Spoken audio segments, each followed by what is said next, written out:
राधा स्वामी जी। बाणी बाणी राधा स्वामी दयाल सतनाम सतपुरुष की। आज की सत्संग वीडियो का विषय है परमात्मा तक पहुंचाने वाला सबसे आसान और सबसे तेज रास्ता कौन सा है। तो चलिए संत पलटू साहिब जी की वाणी के माध्यम से आज की सत्संग वीडियो आरंभ करते हैं। गुरु प्यारी सत्कारयोग सात संगत जी, आप सभी के भीतर बैठे परमात्मा को मेरा प्रणाम। आप सभी के चरणों में मेरा प्रणाम।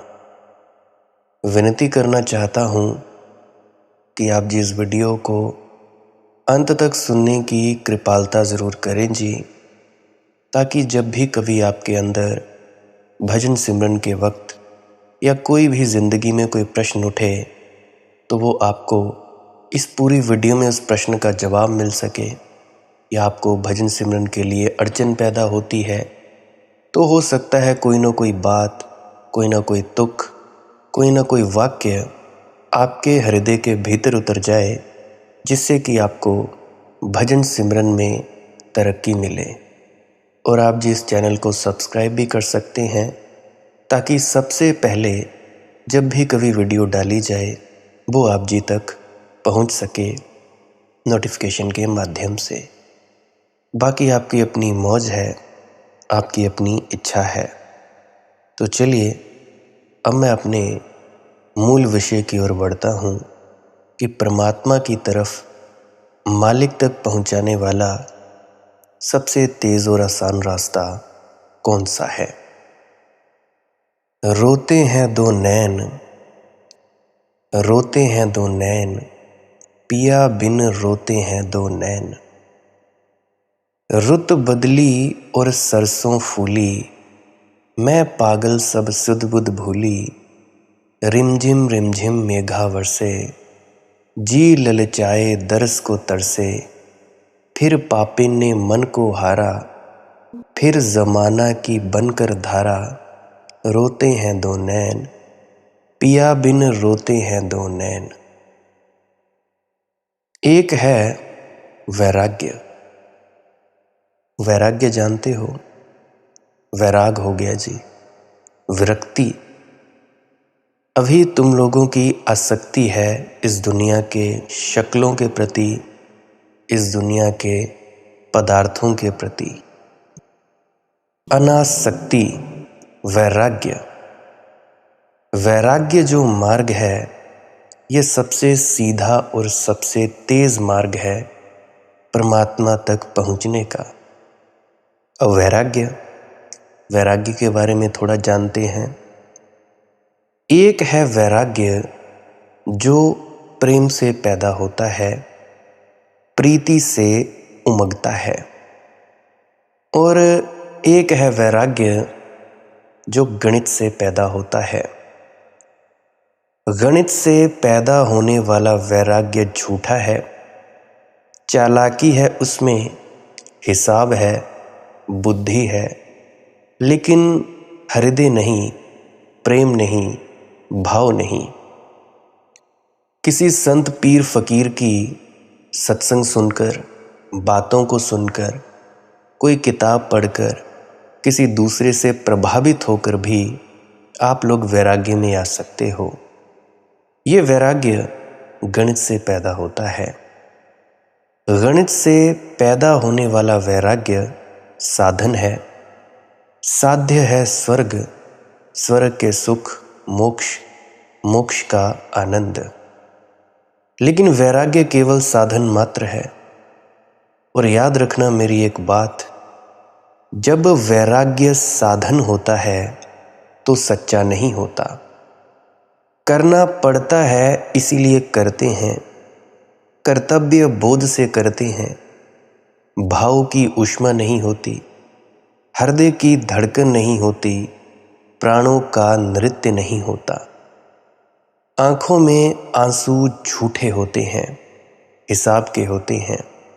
ये है गणित का वैराग्य। रोना चाहिए प्रार्थना में सुन रखा है किसी पीर फकीर संत से, महात्मा से, इसीलिए रोते हैं। इसीलिए नहीं कि रोना रुकता नहीं, रोकना भी चाहे तो नहीं रुकता है, तब बात और, तब अर्थ और।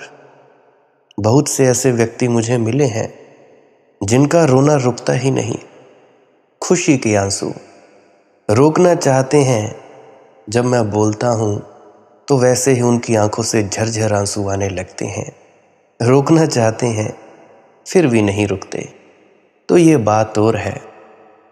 एक वैराग्य है जो प्रभु मिलन की प्यास से पैदा होता है। अभी तुम लोगों के भीतर वैराग्य आ गया कि पता नहीं इन लोगों को क्या मिल गया, इन संतों महात्माओं को कौन सी ऐसी शय मिल गई जो हमको भी मिल जाए। तो ये जो बात है, ये जो तुम लोगों का लालच है, ये बिल्कुल झूठा है। तुम लोगों ने बात सुन ली, आज कहीं और भटक रहे हो, कल कहीं और भटक रहे हो। यहाँ तक कि ये जितने भी लोग नामदान के बाद भटक रहे हैं, किसी गुरु के पास दीक्षित होकर भटक रहे हैं, उसका केवल और केवल कारण इतना है कि देखा देखी में गुरु के पास चले गए। गुरु के पास गए देखा देखी में, और ठप्पा लगाते हैं कि जी बाबे ने बुलाया था, हम चले गए, हमें नाम मिल गया जी। अरे मूर्खो, बाबे ने तो बुलाया तुम्हें उस अमृत में डुबोने के लिए, परंतु तुम लोगों ने अपने आप को बंद ही किया रखा है, तो बाबा क्या करे। कितना ही पहुंचा हुआ महात्मा क्यों ना हो, अगर तुम्हारे हृदय का ढक्कन बंद है, तुम्हारी बुद्धि वो चल रही है, कोई कुछ नहीं कर सकता।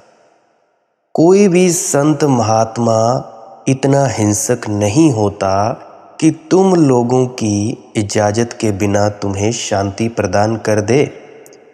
जब तक तुम लोग ही शांत नहीं होना चाहते, तब तक कोई भी संत महात्मा तुम लोगों को अपनी शक्ति देने के लिए राजी नहीं होता। इतने हिंसक नहीं है प्रभु, इतना हिंसक नहीं होता है। तुम लोग किसी सत्संग में चले जाते हो, नरक है जी, स्वर्ग है जी, पता चल जाता है तुम लोगों को। अच्छा, तो हमने ये कर्म किए हैं, ये सज़ा मिलेगी, चलो उसके बदले में हम थोड़े अच्छे कर्म कर लेते हैं। चाहत, चलो ठीक है जी, थोड़ा मोक्ष सचखंड मिल जाएगा तो हम नामदान ले लेते हैं। चलो ले लिया जी, 4-5 दिन ध्यान में बैठते हैं, उसके बाद फिर वही रोना धोना। एक यूट्यूब चैनल से दूसरे यूट्यूब चैनल पर बंदरों की तरह छलांगे लगाते हो। एक गुरु से दूसरा, दूसरे से तीसरा, तीसरे से चौथा। कोई बात नहीं, कहते हो कि चलो ठीक है, यहाँ से मिल जाएगा, इस गुरु से पास मिल जाएगा। नहीं मिलेगा। तुम्हारे भीतर जो वैराग्य उत्पन्न हुआ, ये 4 दिन का है, गणित का वैराग्य है। ढोंग कर सकते हो तुम लोग, आंसू निकाल सकते हो तुम लोग अपनी आंखों से, क्योंकि निकालने चाहिए ऐसा सुन रखा है। प्रार्थनाएं करते हो, पाँव पड़ते हो, फिर भी सब ढोंग पाखंड। सत्संग सेंटरों में जाते हो, चिल्लाते हो पागलों की तरह, बाबा तू क्यों नहीं आया, बाबा ये हो गया। सब पागल के पागल। मैं कहता हूँ इन पागलों का इलाज होना चाहिए। कभी बाबा जी महाराज को ऐसे देखा? पूछो जरा उनके परिवार वालों से। संत हो गए, इतनी शक्ति को संभाल रहे हैं, क्या उनको कभी ऐसे देखा चिल्लाते हुए? तो ये सब चीखो चिल्लाहट है क्या? ये सब तुम्हारे मानसिक रोग हैं। किसी में माता आ गई जी, किसी में कुछ आ गया। कोई कहता है कि जी हमारी सुरतें चढ़ गई। सुरत ऐसे चढ़ती है? बिल्कुल नहीं, सब तुम्हारे ढोंग पाखंड है, इसके सिवाय और कुछ भी नहीं। देखो, मेरी बातें तुम लोगों को चुभती बहुत ज़्यादा है। मैं तुम लोगों को कभी मूर्ख कह देता हूँ, कभी गधे कह देता हूँ, कभी कुछ कह देता हूँ तो कभी कुछ कह देता हूँ। देखो, मेरे पास यही आखिरी तरीका है तुम लोगों को जगाने का। अगर नींद की मीठी लोरियां लेनी हो तब तो तुम चले जाओ किसी और के पास। जागना हो तो फिर तो भाई मेरे पास यही तरीका है। पहले प्रेम से नहीं मानो तो फिर तो भाई डांट से नहीं मानो फिर तो और ज़्यादा कठिनाई होती है। और उसके अगला जो कठिनाई वाला मार्ग है वो तुम लोगों को पसंद नहीं आता। तो भाई किसी के कहने पे, किसी को देखने से अगर वैराग्य पैदा हो जाए तो ये वैराग्य गणित का वैराग्य है। और अगर तुम लोगों ने थोड़ी बहुत तरक्की भी कर ली फिर भी तुम्हारा जो मन है पीछे मुड़ मुड़ कर देखेगा कि काश हमने शराब पी ली होती, काश हमने मांस अंडा खा लिया होता, काश हमने मछली खा ली होती, काश हम भी इन आवारा गिर्दों की तरह घूम सकते। ये सब मन में रहता है। और तब ऐसा पतन होता है कि भाई इतनी शराब शराबी नहीं पीता जितनी शराब ये लोग पी लेते हैं। इतने कर्म कोई पापी नहीं करता गंदे जितने कर्म गंदे ये लोग कर बैठते हैं। घरों में झगड़े होते हैं, क्यों होते हैं? ये जो गुस्सा तुम लोगों ने अपने भीतर दबा रखा है एकदम से फूट पड़ता है। कुकर की सीटी अगर पूरी तरह से बंद कर दी जाए क्या होगा? फटेगा कुकर। तुम लोगों ने अपनी भावनाओं को, अपनी वासनाओं को दबा रखा है। देखे नहीं तुम लोगों ने ये साधु ये भगमे कपड़ों में घूमते हुए कितने क्रोधी, कितने कामी, कितने बेविचारी? क्यों है ये? दबा रखा है भावनाओं को।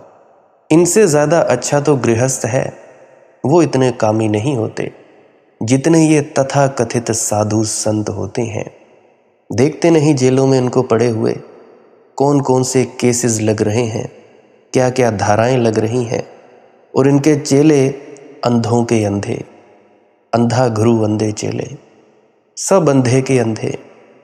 मेरा किसी को निंदित करने का कोई प्रलोभन नहीं, परंतु फिर भी तुम लोगों की आंख खुल जानी चाहिए, खुलनी चाहिए आंख। खोलो आंख और जागो, असली वैराग्य को पहचानो। मैं जिस वैराग्य की बात करता हूँ वो वैराग्य है जो प्रभु मिलन की प्यास से पैदा होता है।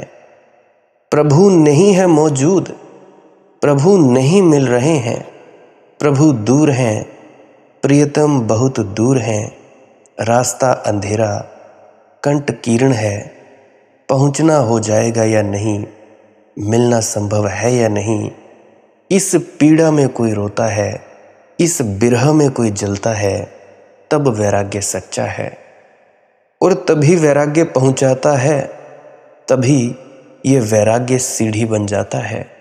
मैंने बहुत से लोग देखे हैं, मेरी रेंज में आए हैं, सुरतें भी चढ़ती हैं, प्रकाश भी दिखता है, शब्द धुन भी सुनती है, परंतु अगर उनका सांसारिक व्यवहार देखो तो जमे बेड़ा गर्क, बिल्कुल ही घटिया। इतना ज़्यादा व्यवहार घटिया जितना कि ज़्यादा कोई अगर गालियाँ निकालने वाला होगा उतना भी नहीं होगा। इतना ज़्यादा गंदा व्यवहार इनका संसार में और अपने घर में। असली वैरागी तो वो होना चाहिए कि भाई जिसके बाहर एक शांति का ऑरा बने, बिल्कुल मौन और शांति, कि जिसके घेरे में आकर दूसरा व्यक्ति भी शांति में चला जाए। अभी तुम लोग सोचते होगे कि मैं अपने पास बुलाता क्यों नहीं। इसीलिए नहीं बुलाता कि तुम लोग पता नहीं क्या क्या सोच रखते हो, क्या क्या तुम लोगों के अंदर दुर्गंध निकल रही है विचारों की, क्या क्या तुम लोग सोच के आए हो, इसलिए नहीं बुलाता। कोई ज़रूरत नहीं। जिसको परमार्थ के लिए मेरे पास आना है सभी जी आयानु स्वागत है। अगर कोई संसारिक प्रश्न है फिर तो बाकी बहुत सारे बैठे हैं, बहुत सारे व्यक्ति हैं जो तुम्हारे संसारिक प्रश्नों के उत्तर देते हैं। किसी का बाप मर गया, किसी की माँ मर गई, किसी के बच्चे मर गए, किसी की बेटी मर गई, किसी को नौकरी नहीं मिल रही। तो भाई इन सब बताने वालों के लिए और लोग हैं, वो अपना काम धंधा खोले बैठे हैं। मेरे पास इतना वक्त नहीं कि मैं अपनी आनंद और मस्ती को छोड़कर इन चीज़ों के लिए, इन ठीकरों के लिए तुम लोगों को जवाब दूं? दुनिया चाहिए, दुनिया देने वाले हैं। पुत्र धी, ये जो जितने भी लड़कियां देने वाले लोग हैं, तुम्हें धन संपत्ति देने वाले लोग हैं, अपनी कमाई बांटते रहते हैं। मेरी कमाई उन लोगों के लिए है जो व्यक्ति ध्यान में उतरना चाहता है, जो व्यक्ति गहराई में जाना चाहता है। मैं ऐसे वेस्ट नहीं करता, क्योंकि मुझे पता है मुझे मिली है संतों महात्माओं के द्वारा। ऐसे ही किसी को आशीर्वाद देके खत्म कर दूं? जो भीतर जा सकता है, जो उतर सकता है, उसके लिए तो बेहतर कि चलो ठीक है, थोड़ा शक्ति को प्रदान किया जाए। परंतु अगर तुम लोग कहो कि हमारा मुकदमा मैं जीत जाऊं, या मेरे बच्चे नौकरी लग जाएं, या मुझे धन दौलत मिल जाए, फिर तो भाई मेरे पास कोई वक्त नहीं, कोई आशीर्वाद नहीं। ना मैं देता हूं और ना मैं आने वाले वक्त में ऐसे आशीर्वाद दूंगा। रोते हो, चिल्लाते हो, काहे के लिए भाई? जब कह दिया कि ये दुनिया मोह और माया, ये माया का मन का भ्रम जाल है, क्यों रोते चिल्लाते हो? काहे को? ऐसा कौन व्यक्ति है जिसके घर में कोई मरा ना हो? फिर तुम बोलते हो बाबा ने मेरे साथ बड़ा गलत किया। क्या खाक गलत किया भाई? क्या गलत कर दिया? जिसका जितना लेना देना था वो चला गया। फिर तुम आगे से जवाब देते हो कि भाई हमें तो ऐसा नहीं होना चाहिए था, हमने तो बड़ा कुछ किया, हमारा ये हमारा वो। ना, जो है उसकी तुम लोग कदर नहीं करते, जो नहीं है, जो चला गया है, उसके बारे में सोच सोच कर जो है उसकी भी बेकदरी करते रहते हो। अक्सर बाबा जी महाराज फरमाते हैं कि बेटा कदर किया करो, कदर करोगे तो मालिक देगा। फिर कहते हैं मालिक ने हमारे साथ अच्छा नहीं किया। मैं मन ही मन हंसता हूं कि ये दुनिया कैसी है। इस दुनिया में सब भ्रम के जाल में फंसे हुए हैं, मोह के जाल में फंसे हुए हैं, और कुछ नहीं। सब अपने भ्रम, अपने जाल में, अपने मोह माया में फंसे हुए हैं। ये हो जाए जी, वो हो जाए जी, मुझे ये पता लग जाए कि ये क्यों हुआ, कैसे हुआ। अरे दीवानों, अगर पता भी लग जाए कि ये कोई बात क्यों हुई, तो ज़रा प्रैक्टिकल अपने दिमाग में सोचा करो कि उसके बाद होगा क्या। क्या हो जाएगा अगर तुम्हारे किसी प्रश्न का जवाब भी मिल जाएगा? शांति आ जाएगी, तृप्ति आ जाएगी? मुझे नहीं लगता। ना शांति आएगी, ना तृप्ति आएगी। तुम लोग भीतर उतरने के बजाय सवालों पे सवाल, सवालों पे सवाल दागते रहते हो और अंतस में नहीं उतरते। तो इन सवालों का मूल्य भी क्या है मूल्य इन सवालों का? कुछ नहीं, खाली दिमाग की खुजलाहट। थोथा चना बाजे घना, खाली खुजलाहट होती है और हो क्या जाता है। तो मेरी आप लोगों से विनती है, विनती, संसारिक कामों के लिए और किसी के पास जाना हो तो जाए, कोई दिक्कत नहीं। मुझे कोई लालच नहीं कि कोई मेरे पास आए, वैसे भी मुझे कोई ज़रूरत नहीं। जो खुदा भेजेगा, मालिक भेजेगा, जिसको ज़रूरत होगी वो आएगा। वरना इन कामों के लिए ना तो मेरे पास वक्त है और ना आप लोग मेरे पास आकर अपना वक्त बर्बाद करिए। ऐसा नहीं है कि मुझे नहीं पता होता कि कौन सी चीज़ क्या हो रही है, क्या नहीं, पर कहूँ ही क्यों? अगर मैं बता दूं, तुम्हारे प्रश्न का जवाब दे दूं संसारिक, तो उससे क्या तुम लोगों को शांति मिलेगी?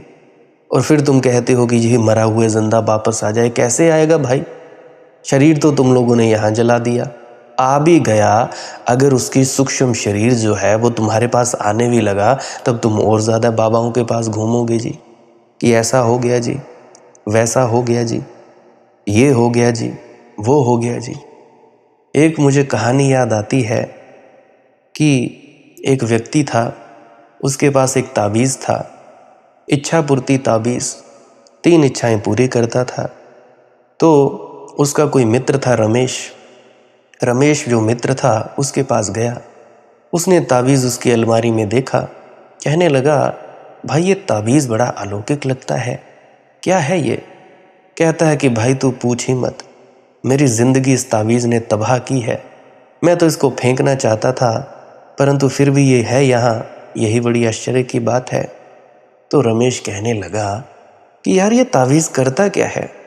कहने लगा ये इच्छा पूर्ति तावीज़ है, अगर तुम ना ही ले जाओ तब बहुत ज़्यादा मेहरबानी है, इसको तो मैं दबाने जा रहा हूँ। कहने लगा नहीं नहीं मुझे दे दो, तुम वैसे भी फेंकोगे मैं फेंक दूंगा। रमेश कहने लगा कि चलो जी ठीक है, कोई बात नहीं। तो फिर क्या हुआ, वो तावीज़ लेकर घर चला गया। अब घर चला गया वो तावीज़ लेकर रमेश, वो और उसकी पत्नी। कहने लगे कि चलो अब इस तावीज़ की जो शक्ति है इसको मापा जाए। तावीज़ की शक्ति मापने का वक्त आ गया।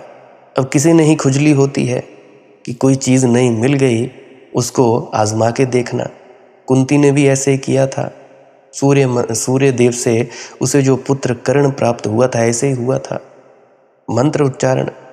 तो ऐसे ही वो तावीज़ से वो सोचने लगे कि क्या मांगे। 2-3 दिन हो गए, समझ में ना आए क्या मांगे। तो फिर क्या हुआ, उन्होंने सोचा कि चलो ठीक है 10 लाख रुपए की मांग कर लेते हैं। पुराने समय की बात है, राजाओं महाराजाओं के समय की बात। तो 10 लाख रुपए मांग लेते हैं। उन्होंने कहा कि ए ताबीज़ हमें 10 लाख रुपया चाहिए। तो क्या हुआ, ताबीज़ उनके हाथ से एकदम से ऊपर की तरफ गया, एक चमक गई और नीचे गिर गया। उसका मतलब था कि ये जो ताबीज़ है वो इच्छा पूरी हो गई। तो क्या हुआ, उन्होंने देखा कि कुछ बदलाव तो हुआ नहीं। क्या हुआ, तो फिर क्या हुआ, 2-3 दिन के बाद एक चिट्ठी आई राजा की तरफ से कि आपका जो बेटा था, सरकारी नौकर था हमारा, वो जंग में मारा गया और ये है 10 लाख रुपया, ये उसके मुआवजे के तौर पर आपको दिया जा रहा है। ताबीज़ की ताकत। तो 10 लाख रुपया तो मिल गया। इकलौता बेटा था, इकलौता बेटा चला गया, जंग में मारा गया। 10 लाख मिल गया तो जंग में मारा गया। फिर वो कहने लगे कि भाई हम इस 10 लाख का क्या करेंगे।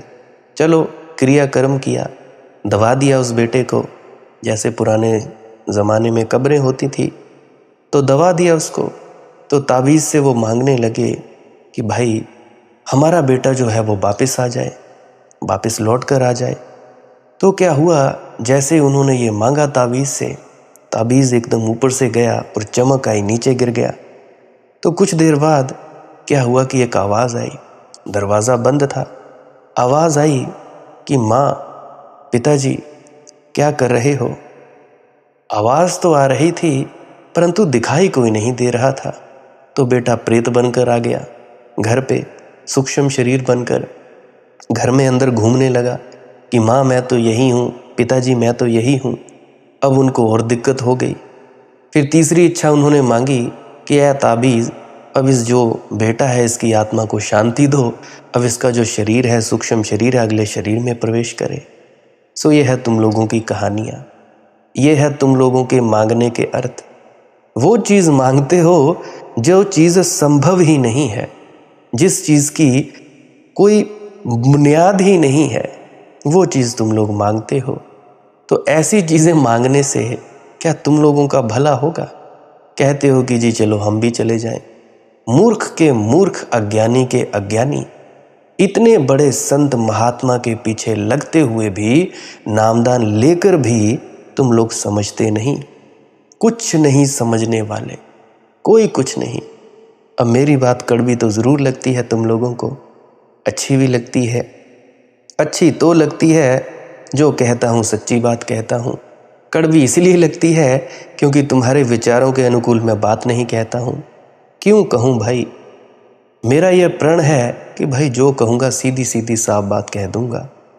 कोई झूठ बोलने की ज़रूरत नहीं, कोई डेरा, कोई संप्रदाय खड़ा करने की ज़रूरत नहीं, कोई दरबार लगाने की ज़रूरत नहीं। जो इच्छुक होगा सच्चाई का वो आ जाएगा मेरे पास, उसको मैं खुद बुला लूँगा कि भाई आ जाओ। अब के बाद तो कोई भी ना आए और कोई भी कॉल ना करे संसारिक प्रश्नों के लिए।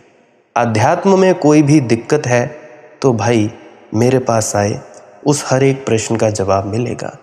पैसा कमाना चाहते हो, पैसा देना शुरू कर दो, दान देना शुरू कर दो। अगर चाहते हो पैसा कमाना, और मेहनत करो और दिमाग में ख्याल रखो कि मुझे इतने पैसे कमाने ही कमाने हैं, और उस ख्याल को प्रगाढ़ कर दो। अगर फिर भी नहीं आता तो ध्यान में बैठो, जाप करो, जिस भी गुरु ने तुम्हें जो नाम दिया है, बैठे रहो और चाहत रखो कि मुझे इतने पैसे कमाने हैं।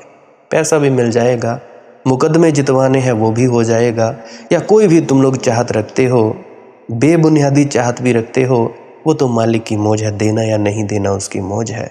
ऐसे तुम लोग मांग सकते हो संसारिक चीज़ें। अध्यात्म के लिए मेरे पास आओ, मेरी हाथ जोड़कर विनती है, बार बार कहता हूँ। तो इसीलिए वैराग्य तभी पहुँचाता है, तभी सीढ़ियाँ बन जाता है, जब कोई उस पीड़ा में जलता है कि भाई प्रभु नहीं है मौजूद, अब प्रभु ही मिले तब तो बात है। पलटू दास जी कहते हैं, जनी कोई होवे वैरागी हो, वैराग कठिन है। क्या फरमा रहे हैं पलटू साहिब जी कि मुश्किल से कभी कोई वैरागी होता है।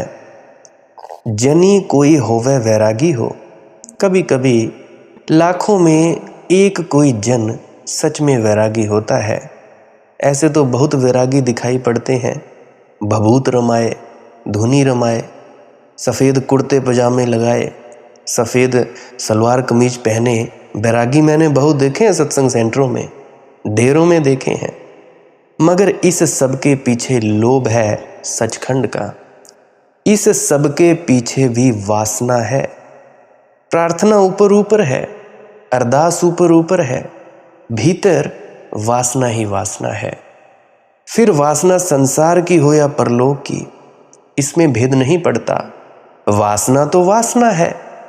धन चाहो कि धर्म चाहो, रुपए चाहो कि स्वर्ग चाहो, संसार को विजय करना चाहो कि स्वर्ग को विजय करना चाहो, सबके पीछे एक ही अहंकार है। मैं बड़ा हो जाऊं, मेरा राज्य बड़ा हो, मुझे सिद्धि शक्ति मिल जाए, कोई ऐसी अलौकिक शक्ति जिससे मैं खास बन जाऊं, मेरी संपदा बड़ी हो। संसारिक का लोभ तो छोटा है। जिसको तुम साधु कहते हो उसका लोभ बहुत बड़ा है। वह तो कोशिश में लगा है कि सचखंड का धन भी उसका अपना होना चाहिए। क्षण भंगुर से उसकी तृप्ति नहीं, शाश्वत की आकांक्षा है। जनी कोई होवे वैरागी, इसलिए बहुत मुश्किल से कोई सच्चा वैरागी मिलता है।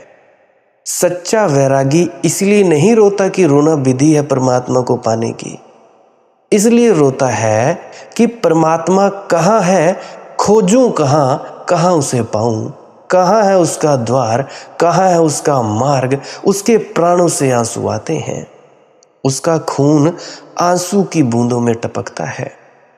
वैराग्य सोच विचार नहीं है, भाव की, भावना की बात है। इसीलिए वैरागी, सच्चा वैरागी पागल मालूम होगा। झूठा वैरागी बहुत हिसाब से चलता है।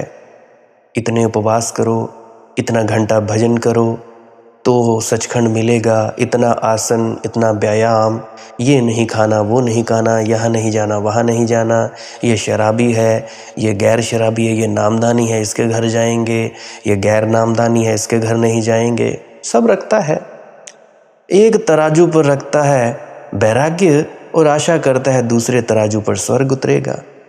सच्चा वैरागी कुछ पाने को नहीं रोता। सच्चा वैरागी कुछ पाने की बात ही नहीं करता है। उसकी छाती में तीर चुभा है विरह का, उसके प्राणों में तूफान उठा है। वह अपने को अकेला अनुभव करता है और बिना परमात्मा के ऐसे तड़पता है। पलटू जी कहते हैं, जैसे मछली बिन पानी के। तो मछली को जब पानी के बाहर निकाल लेते हो तो मछली ऐसे थोड़ी सोचती है कि शास्त्र कहते हैं अब मुझे तड़पना चाहिए, अब मुझे रोना चाहिए, कि शास्त्र कहते हैं पानी से जब मीन अलग कर ली जाए और ना रोए ना तड़पे तो यह मीन को शोभा नहीं देता। नहीं, जब तुम मछली को सागर से अलग करते हो तो तड़फड़ाती है, किसी हिसाब से नहीं, किसी शास्त्र से नहीं। किसी संत ने उसे समझा लिया, बड़ी मछली संत ने, कि भाई ऐसे तड़पना जरूरी होता है। स्वाभाविक है तड़पन, नैसर्गिक है, स्वस्फूर्त है। तो जब वैराग्य भी स्वस्फूर्त होता है तो सच्चा होता है। जिसे खलने लगती है परमात्मा की गैर मौजूदगी, जिसे उसका अभाव काटने लगता है, उसके भीतर एक वैराग्य का जन्म होता है। तुम लोगों को मालूम तुम्हारा वैराग्य कैसा है, किस तरह का है? अजी अब तो जिंदगी बीती जा रही है, कब्र में पांव आ रहे हैं, अब तो मृत्यु आ रही है, कुछ किया नहीं, कुछ पाया नहीं। तुम्हारा वैराग्य इसीलिए आया है। 70 साल की उम्र हो गई, चलो अब मालिक का नाम भज कर लें, अब ध्यान में उतर जाएं, ये है तुम्हारा वैराग्य। अब जैन मुनि हैं, उनमें मुझे कभी वैराग्य नहीं दिखाई पड़ा, यद्यपि वे सबसे बड़े वैरागी मालूम होते हैं भारत में। हिंदुओं के सन्यासी या बौद्धों के भिक्षु अगर वैराग्य के गणित से सोचा जाए तो जैन मुनियों से बहुत पीछे रह जाते हैं। जैन मुनियों का त्याग काफी है, उनके त्याग का पलड़ा बहुत भारी है, मगर सब गणित है, इसीलिए सब झूठा है। ऐसा ही हमारे डेरों में चलो सफ़ेद कपड़े पहनना शुरू कर देते हैं, क्या पता वैराग्य आ जाए, क्या पता बाबा जी दया मेहर कर दे। चलो सेवा करना शुरू कर देते हैं, क्या पता सेवा करने से कुछ हमारा भला हो जाए। चलो ये बाबा जी का मिश्री प्रसाद है, ये खाना शुरू कर देते हैं, क्या पता कुछ भला हो जाए। चलो कोई बात नहीं, बाबा जी का दर्शन करे आते हैं, चलो कुछ फ़ायदा हो जाए, कोई वैराग्य हो जाए, मालिक से प्राप्ति हो जाए। सब गणित, सब झूठा है। महावीर का त्याग कुछ और ढंग का था। महावीर अगर कई दिनों तक उपवासे रह गए तो इसलिए नहीं कि उपवास करने से स्वर्ग मिलता है। महावीर उपवासे रह गए बहुत दिनों तक क्योंकि सत्य की खोज में भूख ही न लगी, प्यास ही न लगी, देह की सुध बुध न रही। ये कोई क्रियाकांड नहीं है, लेकिन जैन मुनि का उपवास क्रियाकांड है। हिसाब से चल रहा है, उसके पास नक्शा है, गूगल मैप से जी रहा है। बुद्धि सभी चीज़ों को थोथा कर देती है। अभी कोई मुझसे पूछता है कि मनदीप बेटा तुम कितनी देर बैठते थे, मैं कहता था भाई पुराने वक्त में 10-10, 12-12 घंटे हो जाते थे, तो क्या हो गया, मुझे तो मिला नहीं। तो बड़े प्रभावित होते हैं कि भाई हम भी 10 घंटे बैठेंगे, हमें भी मिल जाएगा। मैं कहता हूँ बिल्कुल गलत। मुझे तब मिला जब गुरु की रहमत हुई, उसने मुझे बताया कि साक्षी में ठहरना है, जागृत होना है। तब मेरे अंदर वैराग्य आया, तब मेरे अंदर जागृता हुई, तब मैंने अपने आप को जाना। 10-10 घंटे बैठने से क्या होता है, कर ही रहे हो, करना तो ना मिटा, अकर्ता में तो ना आए। अकर्ता में नहीं आए, करने में रहे, तो भाई इसमें भेद क्या है? तुम दुनिया में कर रहे थे, यहाँ पे ध्यान में कर रहे हो, कोई भेद नहीं। 10-10, 12-12 घंटे बैठने वाला भी खाली का खाली रहता है। एक भ्रम पैदा हो जाता है, बड़ी कमाई कर लीजिए, बड़ा ध्यान लग गया। बहुत मुश्किल, बहुत मुश्किल। परमात्मा तो मिलना तो दूर, तुम लोगों में अहंकार पैदा हो जाता है। हम इतना घंटा बैठते हैं, सुध बुध न रहे, खो जाओ, बस पता न लगे कि शरीर है भी कि नहीं, फिर बात अलग है। जबरदस्ती खुद को बिठाए रखना, ये बात बिल्कुल सही नहीं है। जिम्मेवारियों को दुनिया से मुख मोड़ना, दुनिया की जिम्मेदारियां हैं, और तुम बैठे रहो, तुम सेवाओं पे जा रहे हो, गलत, बिल्कुल गलत। ऐसे नहीं होगा। ये सेवा चाकरी नाम वसे मन आए, ये सब ऐसे ही है। नाम, नाम की प्राप्ति। नाम क्या है? ये तुम्हारा साक्षित्व, साक्षी। 24 घंटे तुम्हारे अंदर कोई ऐसा तत्व है जो जान रहा है हर घटना को, हर कर्म को। जो भी तुम्हारे अंदर ख्याल हो रहे हैं, नींद हो रही है, जागृता हो रही है, तुम ध्यान में उतर रहे हो, जप कर रहे हो, भजन के लिए बैठ रहे हो, सब जान रहा है। उसको जानना अपने आप की पहचान, परंतु नहीं, बुद्धि सभी चीज़ों को थोथा कर देती है। गहराई बुद्धि में ना होती है, ना हो सकती है। जनी कोई होवे वैरागी हो, वैराग कठिन है, और इसीलिए वैराग्य कठिन है। वैराग्य के कारण नहीं, वैराग्य तो सरल है, सहज स्फूर्त है। तुम्हारे कारण कठिन है, क्योंकि तुम तो बैठ गए हो आसन मारकर बुद्धि में, हृदय की तो तुम्हें याद ही न रही। जहाँ से स्फुरना हो सकती थी, उस स्रोत का तो तुम पता ठिकाना ही भूल गए हो। तुम्हारे भीतर हृदय भी है, तुम्हारे भीतर एक और तल भी है जीवन का, एक और गहराई, आयाम भी है एक और। इसका तुम्हें विस्मरण हो गया है। तुम तो जीते हो बस सतह पर। सतह पर सोच विचार है और गहराई में निर्विचार है। सतह पर गणित है, तर्क है, गहराई में प्रेम है। जो लोग बुद्धि में ही जीने लगे हैं, उनके बुद्धि में अटक जाने के कारण वैराग्य कठिन हो गया है। वे सब कर लेते हैं, लेकिन सब झूठा। मेहनत बहुत करते हैं, लेकिन सब व्यर्थ चली जाती है। जीसस ने कहा है, जैसे कोई मुट्ठी भर दाने लेकर और फेंक दे, कुछ रास्ते पर पड़े, कुछ पत्थरों पर पड़े, कुछ भूमि में पड़े, लेकिन बंजर भूमि में, और कुछ उस भूमि में पड़ जाएं जो उपजाऊ है। बीज सब एक जैसे थे। जो पत्थर पर पड़े कभी अंकुरित नहीं होंगे। अंकुरित होने की क्षमता थी उनकी, लेकिन गलत जगह पड़ गए, पत्थर पर पड़ गए। ऐसे ही तुम खोपड़ी पर पड़ गए हो। खोपड़ी पत्थर है, वहां कुछ नहीं उगता, वहां कभी कुछ नहीं होगा। मरुस्थल ही मरुस्थल है, वहां मरुधान नहीं है। जहां भाव का झरना ना हो, वहां कहां मरुधान होगा। वहां कैसे वृक्ष हरे होंगे और कैसे रंग बिरंगे फूल खिलेंगे। वहां पक्षियों का गीत भी नहीं होगा, चांद तारे भी नहीं उगेंगे। वहां तो अमावस की रात है, तारों से रहित गहन अंधकार है। जो बीज पत्थर पर पड़ गया, क्षमता तो उसकी भी थी कि फूल बने, सुगंध बने, कि आकाश को लुटा दे अपनी सुगंध, कि भर दे आकाश को अपनी मिठास से, मगर नहीं, मर जाएगा। पत्थर पर पड़ गया इसीलिए, गलत जगह पड़ गया इसीलिए। जो रास्ते पर पड़ेंगे वे भी ना उग सकेंगे। यद्यपि पत्थर नहीं है, लेकिन जहाँ लोग आते जाते हैं, जहाँ बहुत आवागमन है, उनके पैरों के नीचे दब दब कर नष्ट हो जाएंगे। तुम्हारे मस्तिष्क में पत्थर ही पत्थर हैं। पत्थर ही नहीं है, आवागमन भी बहुत है। विचारों का कितना आवागमन है, कैसा ट्रैफिक।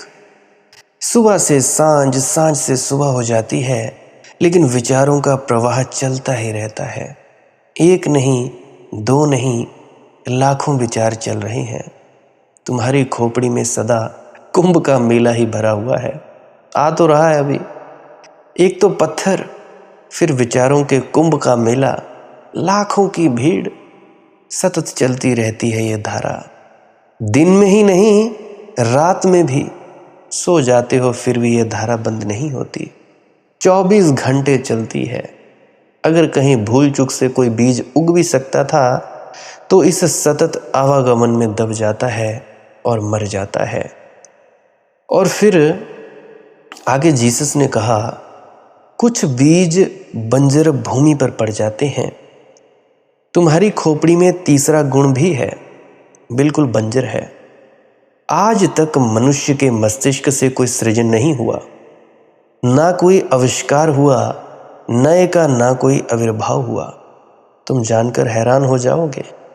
वैज्ञानिक जो कि हृदय को मानते नहीं, उनके भी श्रेष्ठतम आविष्कार हृदय से आते हैं, मस्तिष्क से नहीं। अब मैडम क्यूरी की बात बताता हूँ। रेडियम का आविष्कार किया था उन्होंने। रेडियम, ये जो रात को अगर लाइट बंद कर दो तो एक खास तरह का मेटल है, एक चीज़ है, धातु है, कि वो रात में चमकती है, रेडियम। तो मैडम क्यूरी, नोबेल प्राइज़ मिला। एक गणित को 3 वर्षों से हल कर रही थी, हल नहीं हो रहा था, सारी शक्ति लगा दी थी। इस सदी की सबसे बड़ी गणितज्ञों में से एक थी। सब ताकत लगा दी, लेकिन नहीं हल होता था तो नहीं होता था। थक गई थी। एक सांझ बिल्कुल थक कर सो गई। सोचा अब कल से छोड़ ही देना है ये उपाय, ये नहीं होगा हल। 3 साल काफ़ी होता है एक सवाल को हल करने के लिए। धैर्य की भी सीमा होती है। कोई पलटू बाबा तो है नहीं कि कहते काहे हो तधीर, 3 साल में बहुत अधीर हो गई, कोई भी हो जाए। थकी मांदी सो गई और सुबह जब उठी तो बड़ी हैरान हुई। टेबल पर जिस उत्तर की तलाश थी वह कागज पर लिखा हुआ रखा था।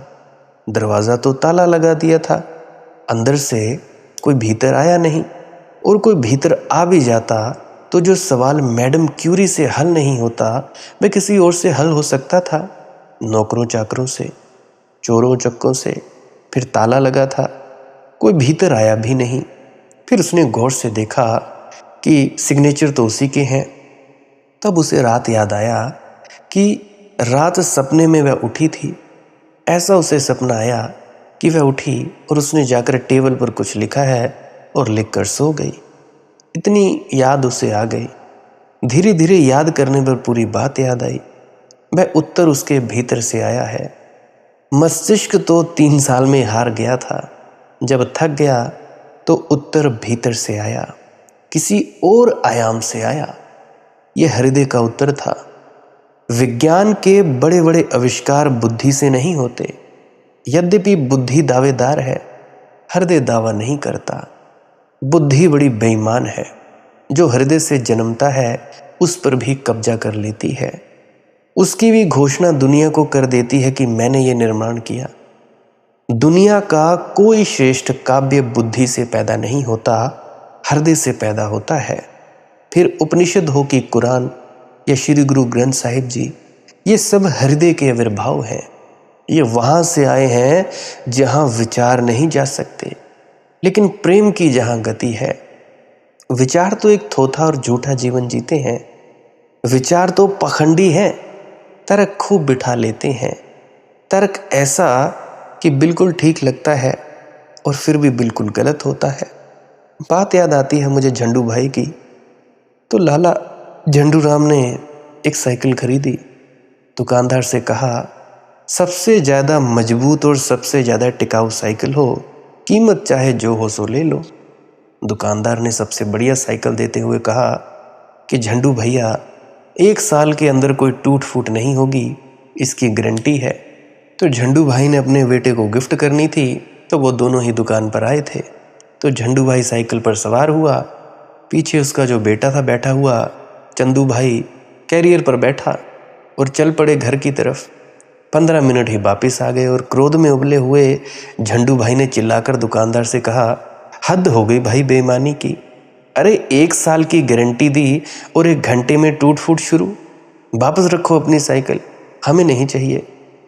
क्या बात करते हो? दुकानदार ने बड़े हैरान होकर पूछा। कहाँ हुई भाई टूट फूट? दिखता नहीं, अंधे हो क्या? तैश में आकर बोला झंडू भाई, मेरे 4 दांत टूट गए और इस बेचारे चंदू की भी कीमती चश्मा टूट गया।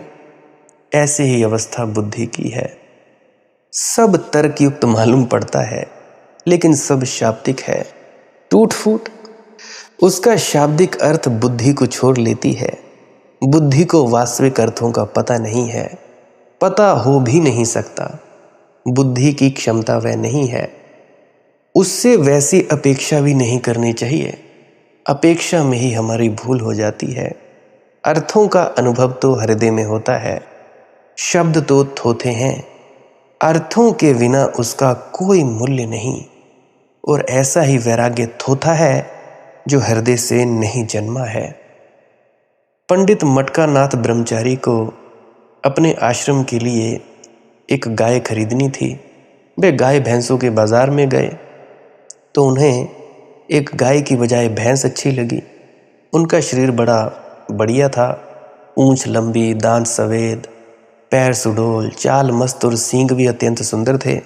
अभी अगर तुम लोग जानते होगे कि अगर भैंसों और गायों के व्यापारियों को, तो वो ऐसी ही चीज़ें देखते हैं।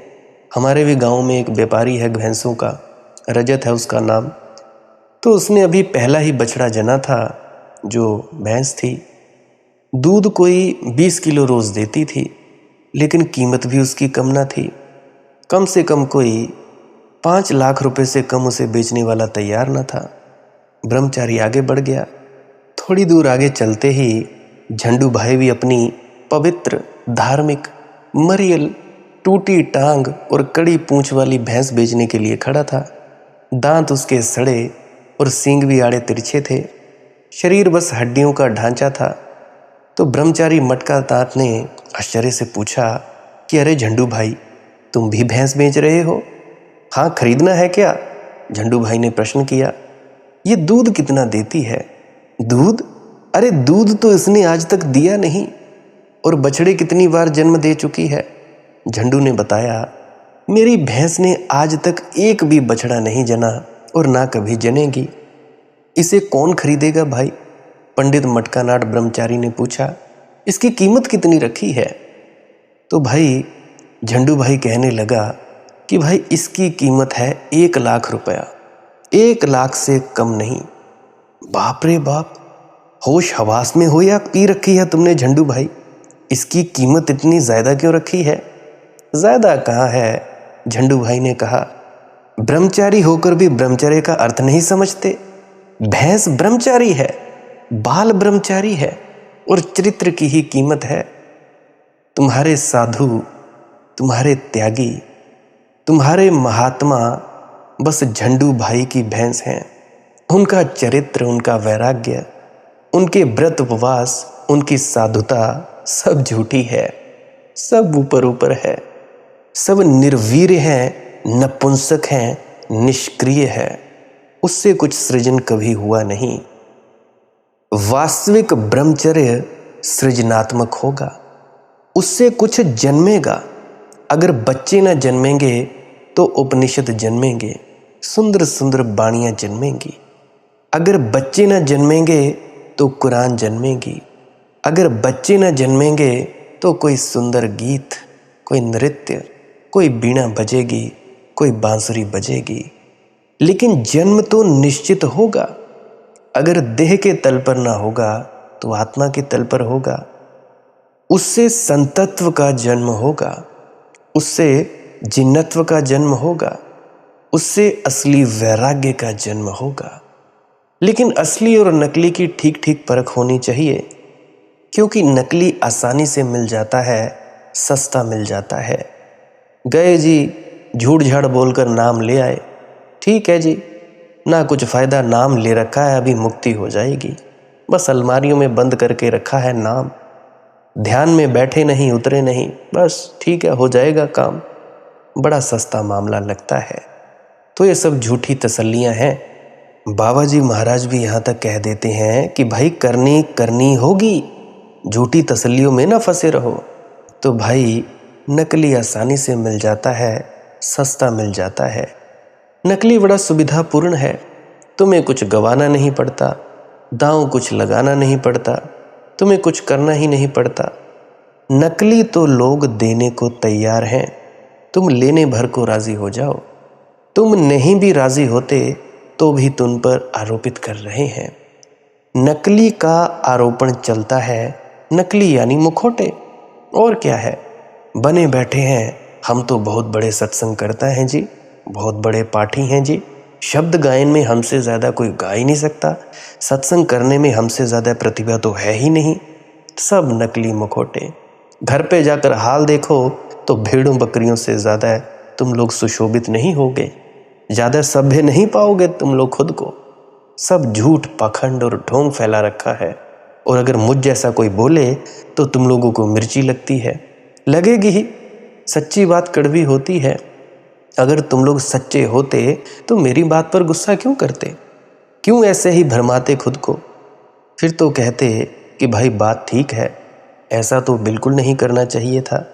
बिल्कुल हमें सच्चे और सच्चे मार्ग पर चलकर सच्चे सत्संगी बनना चाहिए, झूठ संगी नहीं बनना चाहिए। सभी लोग मुखौटे ओढ़े हुए हैं और सभी तो माफ भी किए जा सकते हैं, लेकिन जिनको तुम महात्मा कहते हो, त्यागी, व्रती, वे भी मुखौटा ओढ़े हुए हैं। उन्हें तो माफ भी नहीं किया जा सकता। लेकिन मुखौटे सस्ते हैं, बाजार में मिल जाते हैं।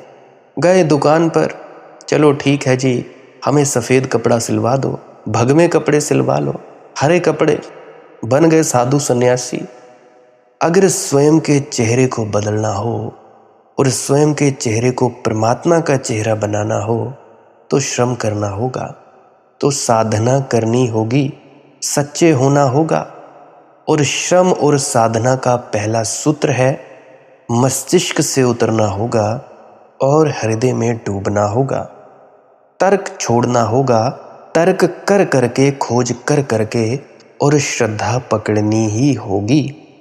ये है भक्तों का मार्ग। अगर किसी का कोई प्रश्न है तो कमेंट सेक्शन में पूछ सकता है, या इंस्टाग्राम, टेलीग्राम, फेसबुक, वहाँ पे सर्च करें मालिक की मौज सत्संग, वहाँ पे भी आप अपना प्रश्न पूछ सकते हैं। और कमेंट सेक्शन में राधा स्वामी लिख सकते हैं। विनती है, पुरानी वीडियोस को अवश्य सुना जाए ताकि आपके प्रश्नों का निदान हो पाए, या इस वीडियो को भी बार बार सुन सकते हो। शेयर करना चाहो तो कर सकते हो, नहीं तो मौज है। ध्यान में उतरते रहिए, भजन सिमरन करते रहिए, सांस क्रिया करते रहिए, कुछ ना करने में ज़रूर बैठते रहिए। भजन सिमरन क्या है? भजन और सिमरन दो अंग हैं। सिमरन है कुछ शब्दों का जाप करना जो आपको आपके सद्गुरु द्वारा बताए जाते हैं। कोई भी जाप हो सकता है, कोई भी शब्द हो सकते हैं। करना क्या है? किसी कमरे में बैठ जाइए, या रात को बैठ सकते हैं, सुबह बैठ सकते हैं, या जब भी आपको फुर्सत के लम्हे मिले बैठ सकते हैं। तो जब बैठें तो शरीर को बिना हिलाए डुलाए बैठना है। जो बैठ नहीं सकता तो वो लेट जाए, जो चौकड़ी नहीं मार सकता वो टांगे सीधी कर ले। कोशिश ये रहनी चाहिए कि ज़्यादा से ज़्यादा वक्त शरीर को बिना हिलाए डुलाए बैठा जाए। उसके बाद अपने शब्दों का जाप शुरू कर दें। आंख बंद रखें, आंखों पर ज़्यादा जोर नहीं लगाना है, कोई कष्ट नहीं देना है, नहीं तो सर में दर्द होगा और फिर आप लोगों को परेशानी हो सकती है। तो आपने क्या करना है? चुपचाप शांत होकर बैठे रहना है, शब्दों का जाप शुरू कर देना है। जितनी देर भी आप करना चाहो, आधा घंटा, पौना घंटा, 10 मिनट, 15 मिनट, या जितनी भी आपको आपके सद्गुरु द्वारा दिया गया निर्देश है, जितना निर्देश है उसका पालन कीजिए। और उसके बाद दूसरा स्टेप करना बड़ा ही ज़्यादा ज़रूरी है। वो क्या है? वो उसी अवस्था में बैठे रहें या आसन भी बदल सकते हैं। ये जो शब्दों का जाप होता है ये एकाग्रता के लिए होता है, ताकि मन की एकाग्रता आ जाए। और जब मन की एकाग्रता आ जाए फिर दूसरा कदम क्या है? धुन सुनने के लिए बैठना। चुपचाप बैठे रहें, आंख बंद है, शब्दों का जाप बंद कर देना है। और अगर कोई भी आपके गुरु महाराज है, उनको आप स्मरण कर रहे थे, याद कर रहे थे, आंखों के सामने शक्ल ला रहे थे, तो उसको लाना बंद कर दीजिए। शब्द धुन सुन रही है तो सुनते रहिए, आंख बंद करके अंधेरे में ही टिके रहें। टिके रहना है और ये इच्छा नहीं करनी है कि कुछ दिखे, कहीं पहुंचा जाए, परमात्मा को पाना है, ये करना है, वो करना है। याद रखें, ना कुछ समझना है, ना कुछ देखना है। ऐसे ही अज्ञानी होकर इसी अंधेरे में पड़े रहें। इसी अंधेरे में पड़े रहना है बस। उसके बाद जो होगा सो होगा। और अगर कोई अनुभव हो भी गया तो इससे ये नहीं कि अगली बार फिर से कामना करनी है कि ये वैसे ही हो। कामना ही सबसे बड़ी अड़चन है, इच्छा ही सबसे बड़ी अड़चन है, किसी चीज़ की तृष्णा करना ही सबसे बड़ी अड़चन है, मांग ही वासना है। अगर परमात्मा चाहिए तो कुछ नहीं मांगना है, चुपचाप बस बैठो, अपने आराम में बैठो, अपने विश्राम में बैठो। धीरे धीरे धीरे वो होगा जो होना चाहिए। अगर मैं ज़्यादा बोलूँगा तो आप लोग फिर से उसकी कल्पना कर लोगे कि जी ऐसा होता है, खंड ब्रह्मांड ऐसे होते हैं, चांद तारे दिखेंगे, फलाना ढिकाना। तो मैं ऐसा नहीं कहूँगा। मैं बस इतना कहूँगा, जो कुछ दिखता है, कुछ भी दिख जाए, वो मन है, वो माया है। जो नहीं दिखता वही आत्मा है, वही आत्मा में होना है। अब जैसा कि तुम लोग इसी अंधेरे में टिके रहोगे, टिके रहोगे, टिके रहोगे, तो कुछ दिनों के बाद या महीनों के बाद एक प्रकाश आएगा। वो प्रकाश पूरे शरीर में फैलता जाएगा और धीरे धीरे तुम इस प्रकाश के सहारे अपने आप में स्थित होगे। अब देखो, इस प्रकाश को देखने वाले भी तुम हो और इस शब्द धुन को सुनने वाले भी तुम हो। अब जो ये शब्द धुन को सुनता है और प्रकाश को देखता है, ये तुम हो। तो अपने आप में स्थित होना है, अपने आप को जानना ही सच्चा आत्मज्ञान है। खुद को जानना, खुद को जान लिया, मालिक को फिर जान जाओगे। तो इतनी सी प्रक्रिया है। और आगे आप श्वास क्रिया भी कर सकते हो। ये मुझे बताई गई थी विजय शर्मा जी द्वारा, वो एक उच्च कोटि के संत हैं। तो उन्होंने मुझे बताई और मेरा फ़र्ज़ बनता है कि आप सभी को बताऊं। वैसे तो मैं रोज़ रोज़ बताता हूं, फिर भी आज फिर से बता रहा हूं। श्वास क्रिया क्या है? नाक से सांस लेना है, मुंह से छोड़ना है। लंबा सांस लेना है नाक से और मुंह से छोड़ देना है। 15 मिनट करें, 20 मिनट करें, आधा पौना घंटा, जितनी देर भी आप कर सकते हो करें। करने के बाद करना कुछ नहीं है, चुपचाप आंख बंद करके बैठ जाना है। लेट सकते हो तो लेट सकते हैं, वो आपकी अपनी इच्छा है। नींद आ जाए तो सो जाना है, कोई शरीर को कष्ट नहीं देना है। अगर सर घूमे घूमने देना है, अगर आपका शरीर कांपे तो कांपने देना है। उसकी आपने दिक्कत, परेशानी और चिंता नहीं लेनी है, ये सब होता ही है। और मरने से डर लगे तब भी नहीं डरना है, ये होता ही है।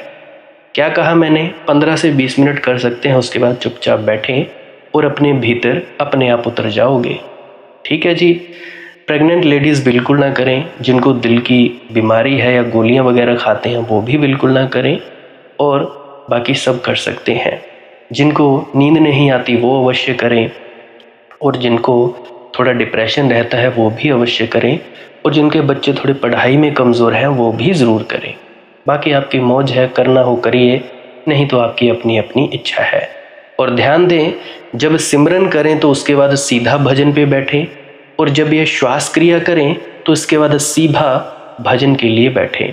अलग अलग प्रक्रियाएं हैं, एकाग्रता के लिए है श्वास क्रिया और एकाग्रता के लिए ही है भजन सिमरन। सिमरन भी एकाग्रता के लिए और श्वास क्रिया भी एकाग्रता के लिए। ठीक है, मिक्स नहीं करना है, अलग अलग करिए। अगर श्वास क्रिया करी तो उसके बाद सीधा धुन सुनने पर बैठें। अगर सिमरन के शब्दों का जाप किया उसके बाद फिर से धुन सुनने पर बैठें। बाकी आपकी अपनी मौज है, जो आपको रुचे वो कर सकते हो। अगर धुन सुनने लगे तो धुन सुनने पर ही डायरेक्ट बैठा जाए, परंतु श्वास क्रिया मत छोड़ना, क्योंकि श्वास क्रिया करने से शारीरिक, मानसिक और आध्यात्मिक लाभ मिलता है।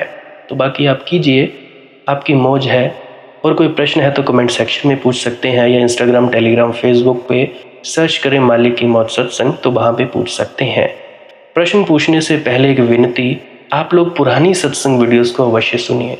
क्या पता आपके प्रश्नों के जवाब मिल जाएं और आप अपने भीतर ध्यान में उतर जाएं। बाकी आपकी अपनी मौज है। लाइक कर सकते हैं इस वीडियो को अगर आपको कुछ सीखने को मिला है, और कमेंट सेक्शन में राधा स्वामी ज़रूर लिखें। सब्सक्राइब कर सकते हैं इस चैनल को अगर रोज़ रोज़ नए नए सत्संग सुनना चाहते हैं। और बाकी आप सत्संग लगा के छोड़ दीजिए, और बस छोड़ दीजिए। सुनते सुनते आप ध्यान में प्रवेश करेंगे, या तो आप जी सो जाएंगे, तो आपकी मौज है। बाकी आप लोग अगर शेयर करना चाहो अपने मित्रों तक तो कर सकते हैं, नहीं तो मालिक की मौज है, कोई चक्कर नहीं है।